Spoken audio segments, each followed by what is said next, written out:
एक सरकारी विभाग में दो अधिकारी थे, राजेश और विमल। दोनों का पद सेम था, सैलरी सेम थी, लेकिन दोनों की लाइफस्टाइल में जमीन आसमान का अंतर था। राजेश अपनी ईमानदारी के लिए जाना जाता था। वो पुरानी बाइक से ऑफिस आता, सादा कपड़ा पहनता और महीने के अंत में बजट संभालना पड़ता था। इसकी सबसे बड़ी कमाई थी पीस ऑफ माइंड। इसका सर जैसे ही तकिए पर पड़ता तुरंत नींद आ जाती। दूसरी तरफ ये विमल भाई साहब, इनका जिंदगी का बस एक ही मूल मंत्र था, मौका मिले और पैसा ना खाए वो ही मूर्ख है। उसके पास आलीशान गाड़ी, पोस्ट इलाके में बंगला और हर फाइल के बदले टेबल के नीचे मोटा लिफाफा। गरीबों की पेंशन, विधवाओं की सहायता, हर जगह उसने अपना हिस्सा काटा। विमल अक्सर राजेश का मजाक उड़ाया करता था।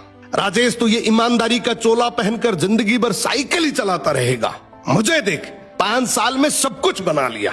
राजेश बस मुस्कुराकर कहता, मैं नींद कमाता हूं तो बिस्तर।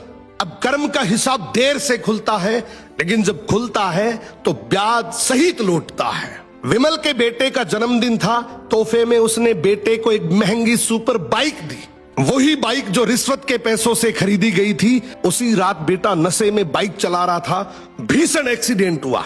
विमल का फोन बजा, उसके होश उड़ गए। डॉक्टर बोला आपका बेटा कोमा में है, हालत गंभीर है, कई सर्जरी होगी, लाखों का खर्च आएगा। विमल चीख पड़ा, पैसे की चिंता मत करो, बस मेरे बेटे को बचा लो।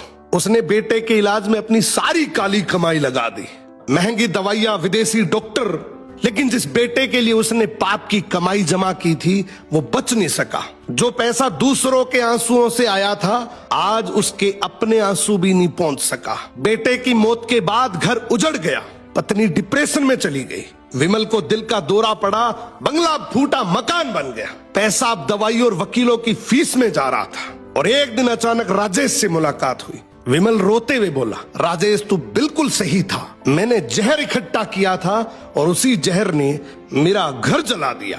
भभकती आवाज में बोला, यार मैं अपने बेटे का कातिल हूँ।